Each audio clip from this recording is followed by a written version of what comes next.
Hello, everyone, and welcome to the Dear Talk Show. Guys, if you can come on in, hit that like button. You can go ahead and comment below once you're going through, and if you like what you hear, and share this video. And if you're not a subscriber, you know what to do. Hit that button, it's completely free. Everything over here is allegedly, always in my opinion. This is the Fair Use and Copyright Act of 1976. This is for entertainment purposes, news reporting, and I'm gonna slide in there and go ahead and say reality TV news for that point. So, guys, I want to go ahead and I forgot my little slogan and all that good jazz. Guys, I want to go ahead and get this thing going. As you know, Love and Marriage Huntsville, they debuted their season 9, episode 7. It was called Game of Thrones. So I want to just go in. I'm not going to go through the whole thing. I just want to get the meat and potatoes of it. And if you guys want to see the whole thing from beginning to the end, you guys can go and take a look at it. But I just want to give you my point on certain key factors of it. Now, first up is Melody and Trish from last week when they were discussing, and Melanie was taking her all through, like she was Riding Hood, all through the woods, back with the basket, the wolf and the pigs got her. But I'm gonna go ahead and I'm gonna let you guys hear.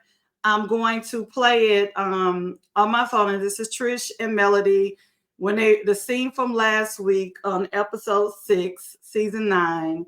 When they were at the table and Melody was asking her questions. So I'm going to go ahead and make sure you guys can hear it, and here it goes. Feel like, hey, she invited me on this trip. I accepted the invitation. Let me pour some of her no though.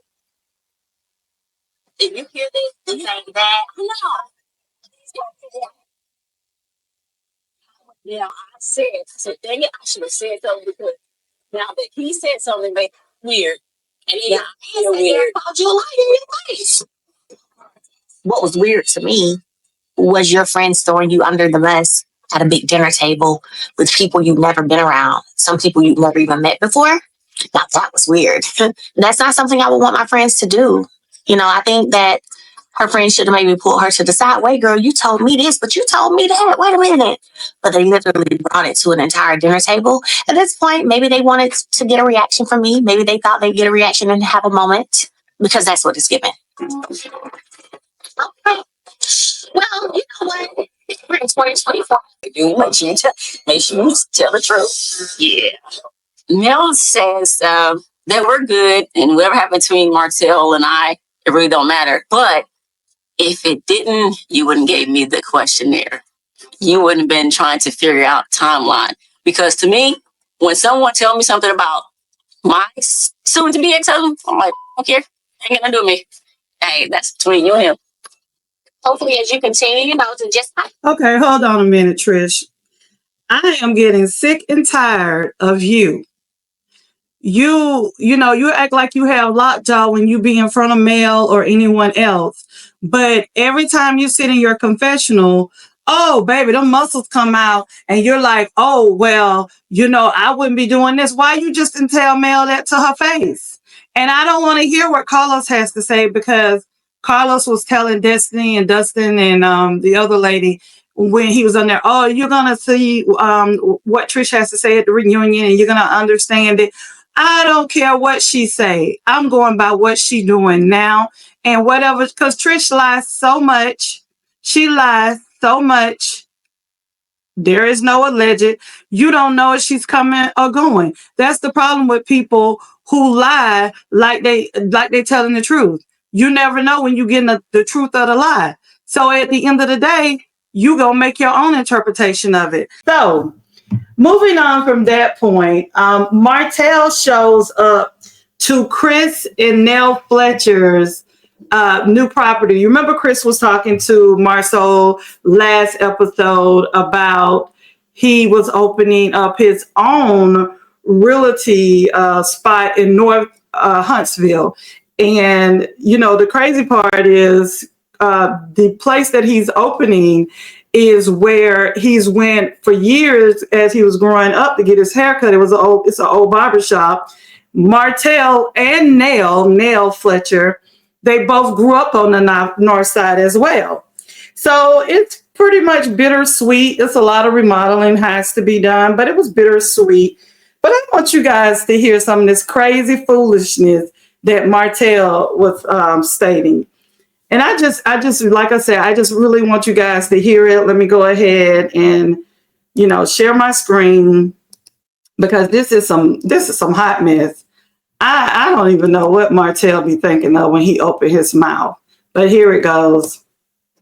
Continuously bringing it up in the face or trying to be negative or whatever. I don't know what could have triggered Melody to really go to the next step of even, the divorce thing, It could have been something she said. You just really never know, like, everything collectively, Just because your husband did all this, had a girlfriend for 3.5 years and a whole bunch of side chicks. So this is what I'm gonna say. Now I'll give you the receipts when you're ready. Oh, I have a receipt for that BMW. When you're ready to see him. Martell has a matching BMW with somebody, and it's not his wife. Tisha definitely had an impact on the divorce of Melody and myself. If a friend continuously bringing it up in the face or trying to be negative or whatever, I don't know what could have triggered Melody to really go to the next step of even, the divorce thing, Hold on a minute. Wait a minute. First of all, I don't even know how Chris and Nell Fletcher could sit there and have a straight face when this Martell, you acting like a straight clown. But you know what? You are good television. I'll give you that. How in the shorty knickerbockers are you standing there and stating you don't know what could have led Melody Cherie Rogers to the point of divorcing you? Now you want to say you feel Tisha had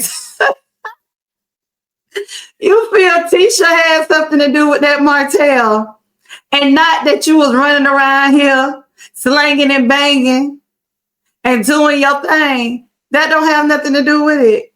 So you feel like Tisha pushed Melody over the edge. Next scene, moving past that, Destiny, or you'll see Trish. Trish was outside getting the tent, had these two guys, and they setting up the tent and everything. And that's where the cast was going to be sitting under that tent.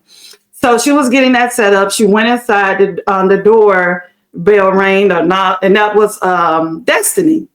Destiny comes in. She has her Madani logo t-shirt on, and they sat down. And before they can even get into a conversation, there was a knock at the door, or maybe a doorbell, because even Destiny said something about she could barely hear it. But anywho, it was a notary, a mobile notary. She came in, and Destiny looking like what the hell? And so Trish had the woman to go sit over at the kitchen table, and she sat down, and Destiny was like, hold on, wait a minute, what is going on? Oh, Trish was like, oh, I'm signing my divorce papers, like la la la la, like nothing special. And so Destiny was like, well, I guess I'm part of this moment. And so the lady did her notary thing, and Destiny and Trish signed it. And Destiny was in her confessional, was like, she's signing this paper like it's no big deal. So once the notary left, and listen, I am not one to talk, but if my eyes see it, I see it. And when the notary walked out, she had a cute little outfit on. Look, I'm not talking about people. I'm just saying what I see. The camera, it's production. The camera zoomed right in on the notary's butt. Zoomed in on her butt. And this cute outfit she had on. But it's certain type of undergarments that you have to wear when you're wearing anything see-through, white, or whatever. That's the way I was raised. You have to wear black. You need to wear black. So when they zoomed in at her butt, I'm gonna try to get a picture of that, and while I'm editing, put this in. You could see she had on white, almost not thongs, but there was like the V shape. It was like production. Y'all are so messy. But anywho, Tisha and Tisha and Trisha. I'm so sorry. Destiny and Trisha sat down, and Destiny was like, asking her questions like how she feel, asking like, well, how long you and Ken been together. But Destiny first was like, oh, okay, so when you get a divorce, how soon for the wedding? Trish was like, you could tell that they had rehearsed this line because she was saying the same thing that Ken stated, that they had, she needs to get herself together. She needs to go through counseling and all this stuff. I don't see Trish wanting to get married no time soon. I really don't see it. And I want to go back to, let me piggyback to when Ken was talking to the friend of his. And at the end, when Ken told the friend that they were inviting Marquez, and the friend was like, listen, if it was me, I would talk to him one more time. But after that, if it's still the same fugazi, this is my word, fugazi. But he was like, if it's the same stuff, I would let Trish know, look, anything else we have, he can't be invited to it. Now, for me, I don't know if that was old dude's place. I don't care if Ken known him for 50 years. He's talking about he known him for 20 years. I don't know if that was old dude's place. But after I seen I did a video off the reaction of when, Ken said what he said. But once I seen the full scene, man, all three of them a hot mess. But anywho, let me fast forward back to when Destiny was talking to Trish. Destiny was asking her about, was they gonna, get married right away? Ken told his friend that, because the friend asked the same thing, the one with the little things on his muscles. Ken, the dude asked Ken, was like, okay, so when you looking at getting married? Ken was like, well, as soon as that divorce is done, I'll give her a ring the next week, or I don't want to say exactly if he said the next week, but within that, right afterwards, he want to give her a ring. So if it's up to Ken, they'll be getting married within that month if it was up to him. That's what I'm saying, allegedly. So Destiny asked her, and she just said the same. She said the same thing that Ken had stated when he was asked about, when they want to get married and stuff like that. My whole thing is this. And this is just my opinion. If you haven't got any help in 5 years, I don't see you going to get some help because you don't want to get married. So the more you put it off, listen, she may do it because she on TV. I feel like if they weren't on television, would this divorce even be coming about? That's just my opinion. Y'all tell me what you think. Nice and sweet, but the proof will be in the pudding. And there's no reason they shouldn't be divorced when the new season 10 starts, next year. Well, we would say, I don't forgot when they start. I don't know if they start filming again in January or when, but there is no reason because the son is over 18. So really it's just the daughter. It shouldn't be that hard unless, Marquez is going to try to get some money and ask for alimony and stuff. I don't know. Time will tell, Okay, so the next section is when Marcel and Tisha, they're sitting down at Black, and, he's sitting back smoking on a cigar. And Tisha, they're both sitting there and they're just, talking about things. Now, I don't know how things work in most people's relationships, but I think, Marcel, you probably should know these things. Okay, is it me, or does it seem allegedly that they're not in the same household?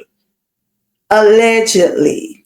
Now, I'm just saying that because I know when Tisha was on Monday with Carlos King, Dustin, and the young other lady, she was home, and I could see in that sliding or whatever door that it was, but you could see the reflection, and that kind of looked like Marceau allegedly. So they could be, living together now, but it just sounds like, do you not talk about these things? My husband's in the house with me, and even though he may not remember dates, he knows that senior pictures, because I've been saying it because I'm so excited. Senior pictures are coming, and and things like that, and we got to get the Letterman jacket. So even though I may have to remind him of the date, he knows because I'm talking about it so much. So I don't know. Hey, maybe I'm wrong.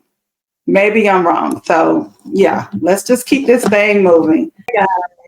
And this is when Melody ushers herself into Melody ushers herself into the scene.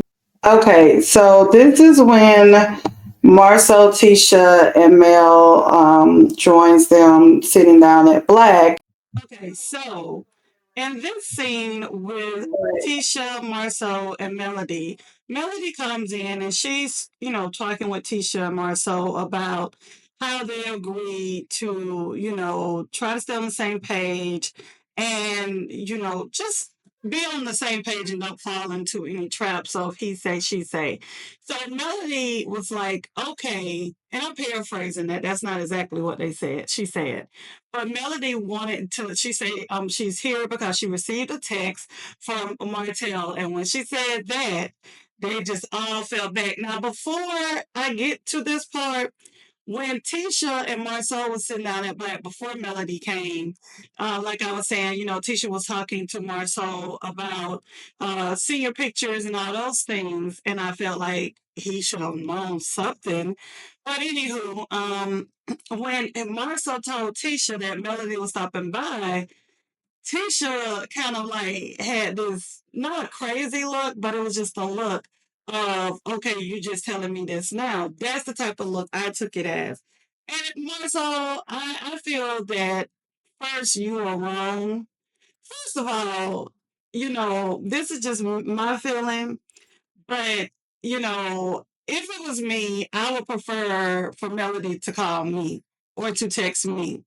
Not because they're anything with Marceau or Melody, but Marceau does things like this. He doesn't tell her to moments before Melody walk in.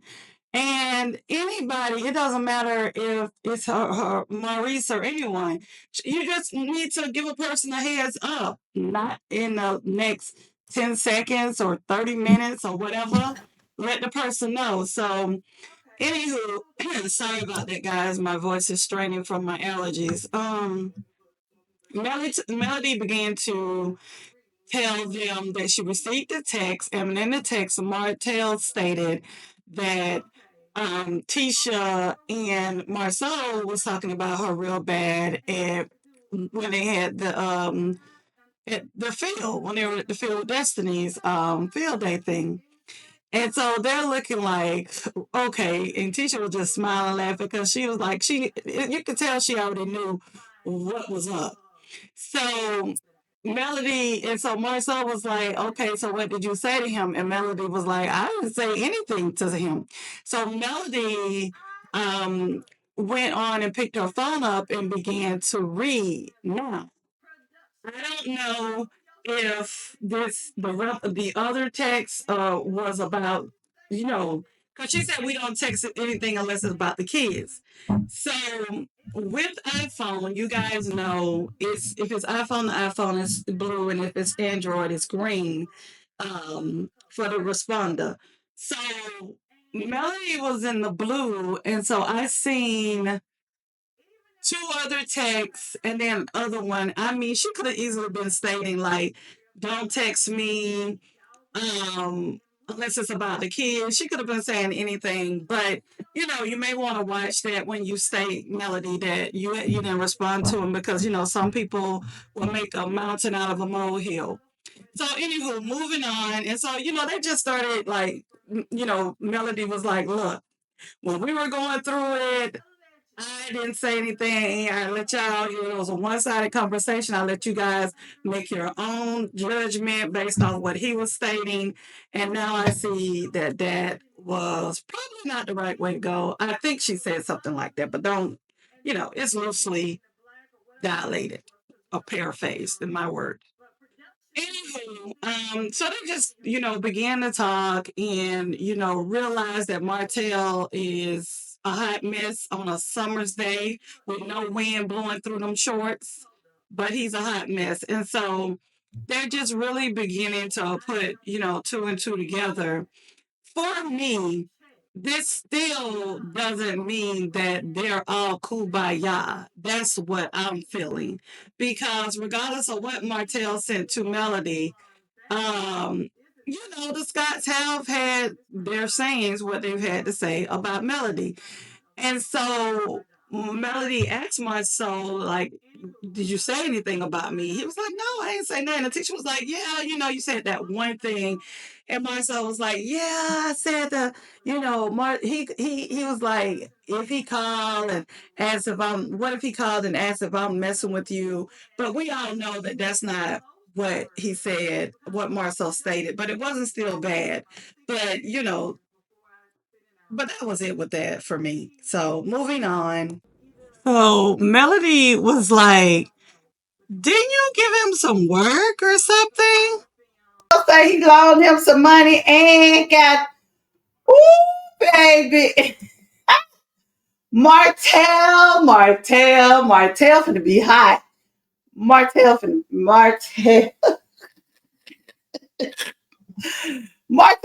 be hot, baby. Martell finna say, "You, what?" Oh, man. Oh boy, oh, I don't know. This right here, I'm telling y'all. I said it on my last video I did. This really don't need to be a reality television show. This is as Huntsville turns. This should be a series. This should be, after the series, do a documentary. This is beyond reality. This is a series. Carlos, this is a series. You can take all of this and put it into a series, and you know how you watch one series and you can't stop watching it and you got to binge watch. This is what this is. This show. This is a series, and I really think Carlos needs to, put this as a series. Take all the clips that he hasn't showed and put all this stuff together, and he can mass produce it as once this reality is done, show's done, do it as a series. That's the idea right there. Carlos, if you make it a series, just cut me about 5 to 10%, and I'll be cool with that. With whatever you got. Anywho, I'm just saying. Okay. Okay. So, okay, moving forward. Now we fast forward to the day of the party for Marquez and Trisha's son, and Ken, the boyfriend, because that's the way it is. That's what's up. So, everybody's showing up. I really like the way Kimmy had her hair. For to be hot, you want to have your hair up off your neck. So she came with, some libations, and Trish was so happy. And Trish was like, well, let me go back to this, because that was funny too. When Destiny was talking and she was like, "Are you sad, about your son?" Trish was like, "No, I'm not sad. I'm gonna be up there." And Destiny's like, "Don't be a hover mom." She's like, "I'm not gonna be a hover mom. I want a party." So I think Trish is going through, this is my opinion, I feel Trish is beginning to like blossom as a butterfly, because think about it.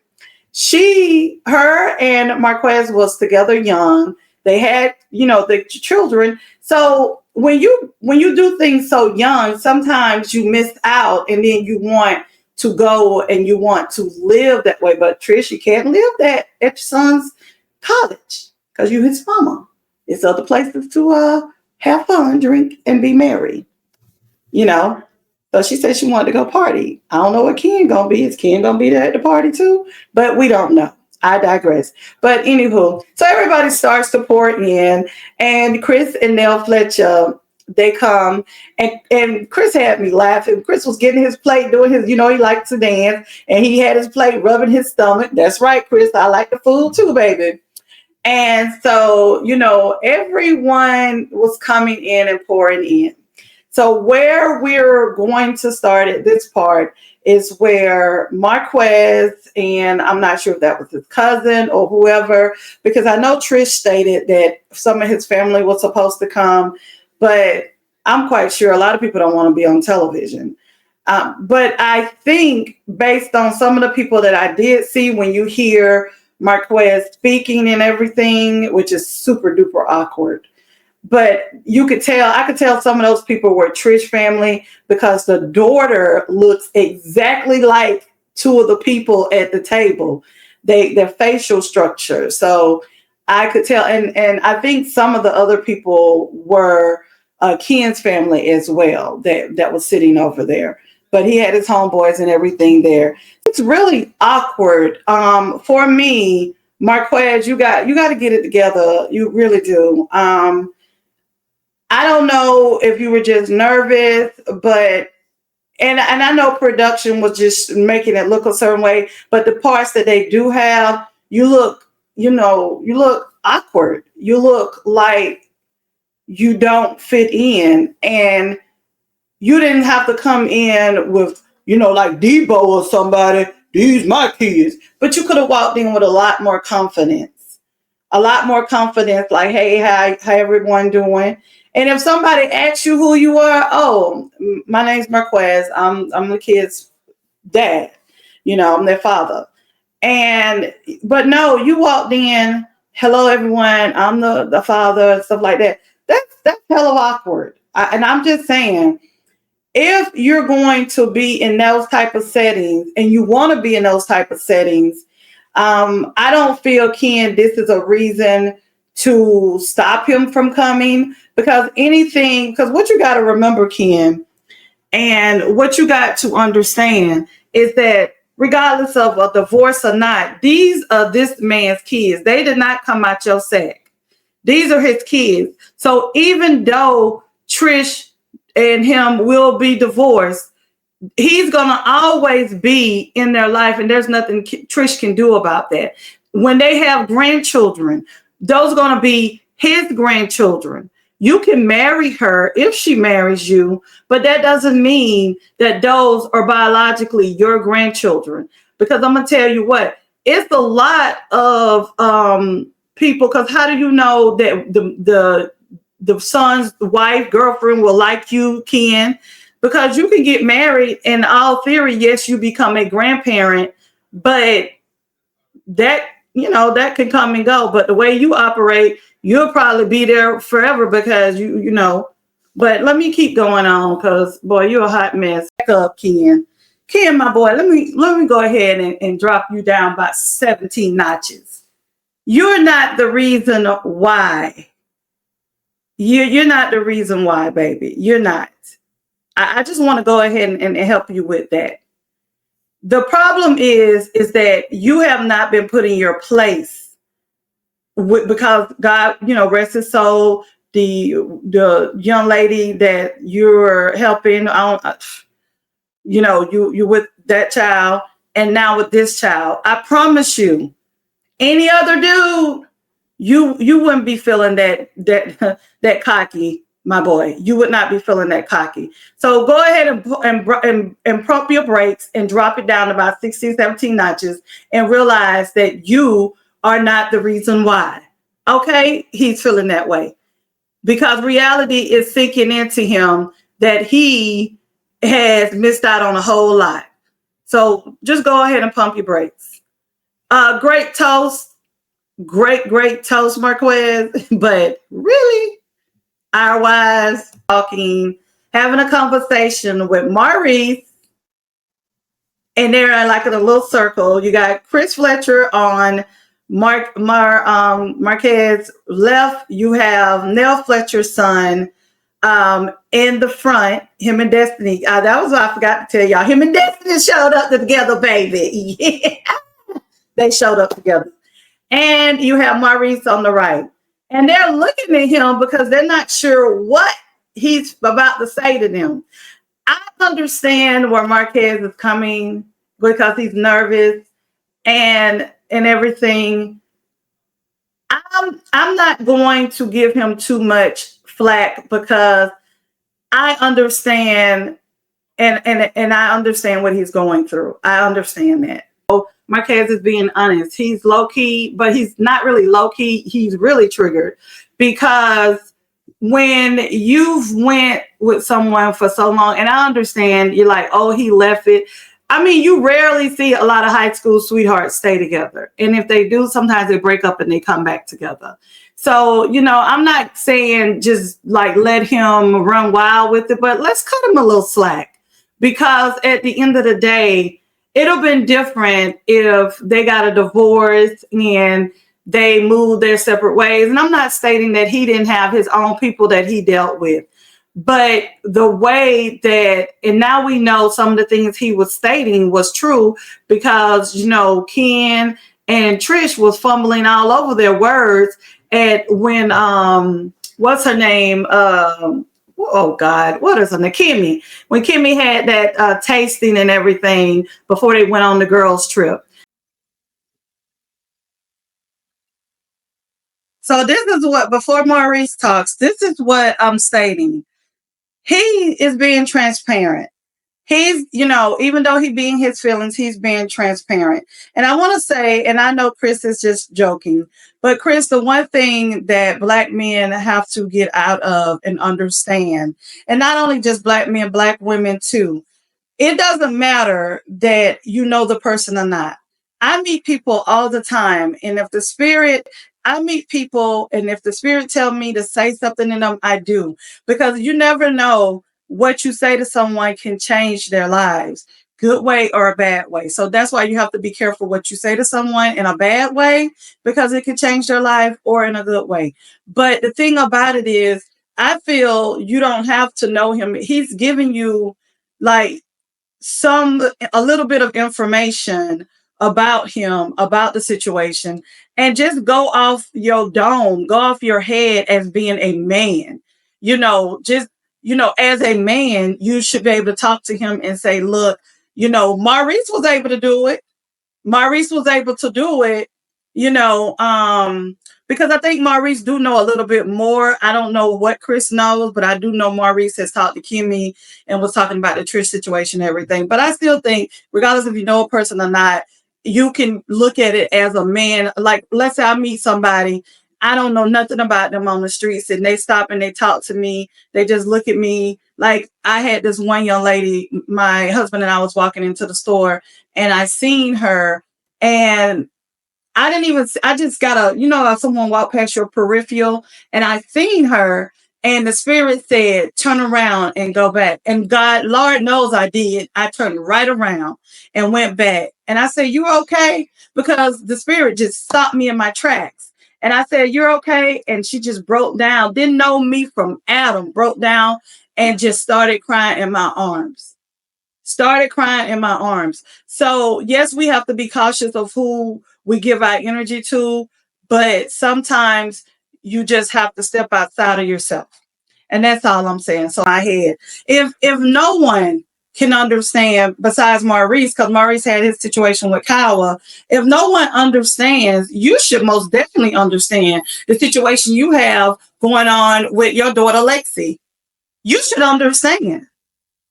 Because it may not be the same situation. Well, it could be, but it could have some components could be different, but you should be able to step outside of yourself. And I know you're joking because you're doing your confessional, but at the same turn, you're a man. And you got to look out for other young men, some old men too, older than you, that don't know what to do. But then Melody, she walks in and everything. So the next part, after Melody walks in and everything, you're going to, and you probably seen the commercial. I mean, see the preview where Melody, Trish, and Marquez was around. Melody was eating. Okay, so while Melody is eating, she tells Trish, like, I've met him once. And by the time she says once, almost, Marquez walks in. And he's like, "Hey, I met you once. I know your ex husband." And Trish, I know you know Martell. Melody in the confessional is like, "Why is he bringing Martell up?" So, anywho, they cut back to them all three standing there. And Marquez asks Melody, "How does she handle co-parenting with someone that is easily triggered?" And he was like, yeah, because this is my first time really being here. I have never been in the house. And Trish was like, "You've been in the house." Where he's like, "Well, I've never. No, Trish said, "You've been here." And I mean, she was like, I think it was a vessel showing in her neck. And so it was hilarious. Everything Marquez said, she would shoot it down. And she was like, "You've been in the kids' room. You've been here." And so it was so funny because she was like, "He's trying to trigger." And he's being loud. Melody was like, "Well, the only person that's being triggered and loud is you." And so it was just hilarious. Like, Melody, in her confessional was like, you could tell they're high school sweethearts because they both know how to pull each other trigger. So you can see Trish go straight over to Ken, and go tell him. I mean, my thing is that I don't really feel that was something to go tell Ken. You know, for me, I don't think so. But I want to show you guys the pictures of how the kids and how Trish and they were looking as Ken made his little toast. Okay, so Ken calls everyone, the children, Trish, and his homeboy up to the front to make a toast. And I'm quite sure you guys have seen the toast of the previews. And he was like, "I would like to thank everybody coming out here for our kids, for me and Trish kids." And this is how Marquez's face was looking. Where you see the little yellow arrow, that's how his face was looking. And I was like, "Man, Ken, really? Come on, man." So then once when Marquez was looking like that, then his son, you could see, and look at the son's face, how he's looking at Trish, the daughter's face, and then the little girl that Ken is, I guess, taking care of along with her mother. It just wasn't a good look. I mean, just look at the kids. And Trish, you really think this is funny? You think this situation is funny because what just had happened previously? That's your get back. What happened previously when he was standing in there with Melody? You know, okay, so it's cute, but what happened between you and him was between you and him and Melody, not your kids, right? And on this picture is where Marquez is like, "I'm the father." And it was like really awkward, but the thing about it is that, Marquez knows he has to step up. I wouldn't let this deter me. If I want to spend time with my kids, I would spend time with my kids. Just because you left and did what you're supposed to do, you can always make up for that. No one can push you out of your child's life but you. And most definitely not Ken. What you have is priceless. Ken wants something that he could never have. I mean, he can have it, but he can't have it the way you have it. Because if so, he wouldn't go out and always, it's almost like he's always stepping in somebody else's shoes. And that's how I feel. But that was my point and that my, take on everything. I just think that Ken, Marquez, and Trish, y'all all three too old to be acting like this. Ken, you really showed, Marquez and Quez and Trish's son how to be a man at that moment, right? Yeah, that's what you did. but you want to act like you're above him and all of this stuff. Y'all all three need to get some help. Y'all need to learn how to be parents. And at the end of the day, you don't have to be blood to be parents. But what you don't want to do is take the person that wants to be a parent, even if it's now, then, I mean, you can't put a timetable on it. Some people don't see their biological parent until they're later in their years. You can never take the place of that. And Trish, let me say one last thing to you, my girl. You have their biological father there.